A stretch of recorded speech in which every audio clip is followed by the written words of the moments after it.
Hello बच्चों, आप सबका बहुत बहुत स्वागत है मेरे यूट्यूब चैनल में। और अब मैं चैप्टर 12 स्टार्ट कर रही हूँ class 10th class NCERT book से। अभी तक मैंने चैप्टर 2, चैप्टर 3, चैप्टर 5, चैप्टर 7 और चैप्टर 8 ये 5 चैप्टर्स के कंप्लीट कर लिए हैं सॉल्यूशंस, और उनके वीडियोस भी अपलोड कर लिए हैं। इसलिए आप मेरा चैनल सब्सक्राइब कीजिए और मेरे उन वीडियोस को भी आप पढ़िए, ठीक है। अब हम ये चैप्टर 12 सॉल्व कर रहे हैं, और इससे पहले कि मैं आपको इसके क्वेश्चन सॉल्व करवाऊँ, मैं आपको थोड़ा सा इंट्रोडक्शन दे देती हूँ।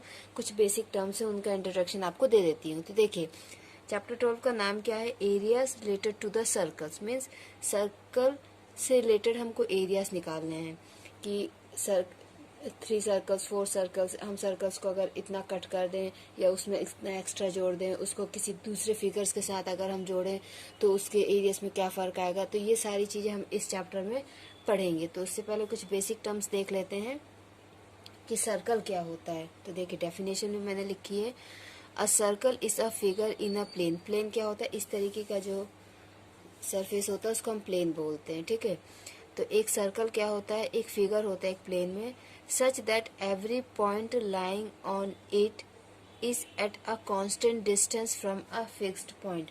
तो वो ये कहना चाहते हैं, ठीक है, ये सर्कल है, ठीक। अब आपको डेफिनेशन क्लियर करती हूँ। क्या आप कह रहे हैं?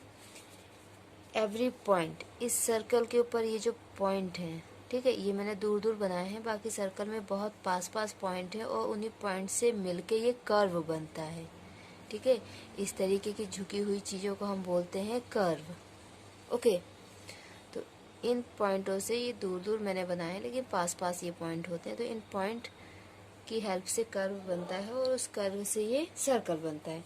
तो क्या कह रहे हैं कि एक सर्कल तो एक फिगर होता है प्लेन के ऊपर, जिसका हर एक पॉइंट, एवरी पॉइंट, ठीक है, ये सारे पॉइंट, जितने भी पॉइंट हैं, every point lying on it at a same constant distance. मतलब ये जो डिस्टेंस है ये इसके बराबर है, ये डिस्टेंस इसके बराबर है, और ये डिस्टेंस इसके बराबर। मतलब सारे डिस्टेंस क्या है? सेम है, और ये सारे के सारे डिस्टेंस एक फिक्स्ड पॉइंट से सेम है। तो यहाँ पे फिक्स्ड पॉइंट ये हो गया, ठीक है। The fixed point is called the centre. ये जो फिक्स्ड पॉइंट है इसको सेंटर कहते हैं, जिसको ओ से डिनोट किया जाता है। And the constant distance is known as the radius. और ये जो कांस्टेंट डिस्टेंस होता है इसको हम क्या कहते हैं? रेडियस। तो ये तो हो गई आपके सर्कल की डेफिनेशन, ठीक है। और क्या क्या टर्म्स होते हैं सर्कल में, मैं वो भी आपको बताती हूँ। सर्कल का जो सेंटर पॉइंट होता है, जहाँ से उसके सर्कमफ्रेंस की दूरी जो होती है, ठीक है, इसके रेडियस का ये दूसरा डेफिनेशन है कि सेंटर पॉइंट से लेके सर्कमफ्रेंस के बीच का जो डिस्टेंस होता है उसको हम रेडियस कहते हैं, ठीक है। तो ये तो आपका रेडियस हो गया, ये आपका क्या हो गया? रेडियस, ठीक है। और क्या चीज़ें होती है सर्कमफ्रेंस, इसमें सर्कल में और चीज़ें होती हैं ये, ठीक है। सर्कमफ्रेंस के 2 पॉइंट्स को टच करते हुए, और वो लाइन अगर सेंटर से भी होती जा रही है, ठीक है, सर्कल के सर्कमफ्रेंस को भी टच कर रही है और सेंटर से ये पास होके जा रही है, तो इसको हम बोलते हैं डायमीटर। इसको हम क्या बोलते हैं? डायमीटर, ठीक है।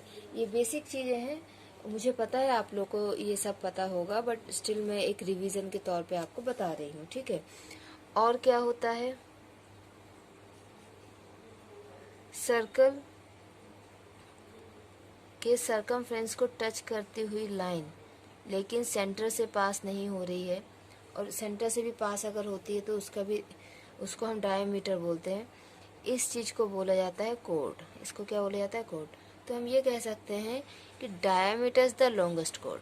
Diameter is the longest code, okay. अब ये तो हो गया ना, हमें इसमें एरिया के बारे में पढ़ना है, तो हम आपको फॉर्मूले बताते हैं। Area of circle and circumference of the circle, ये क्लास 7 से ये फॉर्मूले हम लोग पढ़ रहे हैं, बट स्टिल मैं एक बार रिवीजन के पॉइंट ऑफ व्यू से आपको बता देती हूँ। तो फर्स्ट क्या होगा? Area of circle.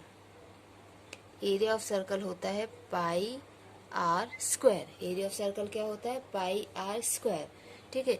जिसमें यहाँ ये जो पाई है, पाई की वैल्यू होती है 22/7। क्या होती है? 22 अपॉन 7, ठीक है। और पाई की एक दूसरी वैल्यू ये भी होती है 3.14, ठीक। 3.14 ये भी पाई की वैल्यू होती है। जब 22 को 7 से डिवाइड करो तो ये वैल्यू आती है। और ये हमने सिर्फ 2 डिजिट तक लिया है, लेकिन ये इतनी ही नहीं होती और आगे भी होती, लेकिन हम 2 डिजिट तक लेके इसको सॉल्व करते हैं। तो ये तो हो गया आपका एरिया ऑफ सर्कल का फॉर्मूला, ठीक है। और आर इसमें रेडियस है, आर क्या है, रेडियस है। अब दूसरा आता है सर्कमफ्रेंस ऑफ द सर्कल।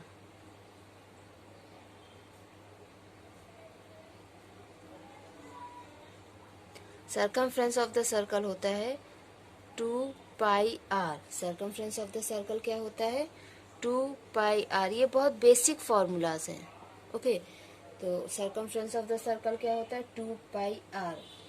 अब एक चीज और है, एक नया टर्म है, नया नहीं वैसे पुराना ही है, पर बच्चे 7th 8th तक इस पे ध्यान नहीं देते हैं, ओके। कॉन्सेंट्रिक सर्कल्स जिनका सेंटर सेम होता है, जैसे ये आपने सेंटर बनाया और आपने एक सर्कल बनाया, एक रेडियस लेके आपने सर्कल बनाया, ठीक है।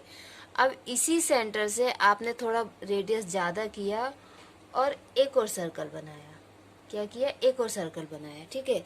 तो ये आपके कहलाएंगे कॉन्सेंट्रिक सर्कल्स। ये क्या कहलाएंगे आपके, कॉन्सेंट्रिक सर्कल्स। कॉन्सेंट्रिक सर्कल्स वो होते हैं जिनका सेंटर एक ही होता है और रेडियस अलग अलग होते हैं, ठीक है।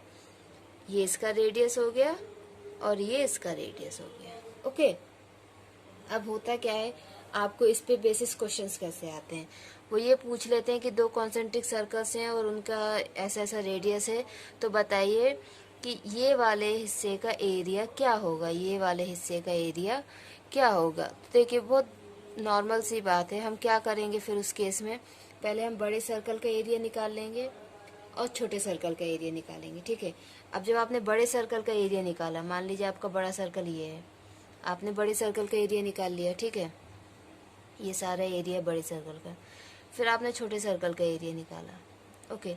अब जब आप इस छोटे सर्कल को इसके ऊपर रखेंगे, ठीक है, तो सिर्फ इतना हिस्सा बच रहा है। तो इसका मतलब क्या हुआ कि हम बड़े सर्कल के एरिया में से छोटे सर्कल के एरिया को अगर माइनस कर दें तो ये जो सर्कुलर पाथ है, ये जो सर्कुलर पाथ है, इसका एरिया आराम से आ जाएगा, ठीक। तो कॉन्सेंट्रिक सर्कल्स के एरिया का फॉर्मूला ऐसा होता है कि हम ये जो बड़ा वाला रेडियस होता है इसको हम कैपिटल आर मान लेते हैं और छोटे वाले रेडियस को स्मॉल आर, ठीक है। और बड़े वाले एरिया में से हमको छोटा एरिया माइनस करना होता है, तो हम लिखते हैं pi r square minus pi r square, okay. Pi common हो जाता है तो ये हो जाता है r square minus r square, ठीक है। अब ज़्यादा इसमें क्या कर सकते हैं आप, यहाँ पे a square minus b square का फॉर्मूला लगा दोगे तो ये हो जाएगा pi r minus r, r plus r. ये और सिंपल हो गया, आपको स्क्वायर करने की ज़रूरत नहीं है, ठीक है। तो 2 कॉन्सेंट्रिक सर्कल्स का एरिया हम ऐसे निकालते हैं, ठीक है। तो ये तो आपका इंट्रोडक्शन हो गया सर्कल बेसिस, जो आपको 12th चैप्टर में यूज़ होगा।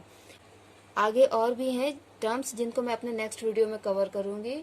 तब तक आप प्रैक्टिस कीजिए, keep on practising and take care. Thank you बच्चों।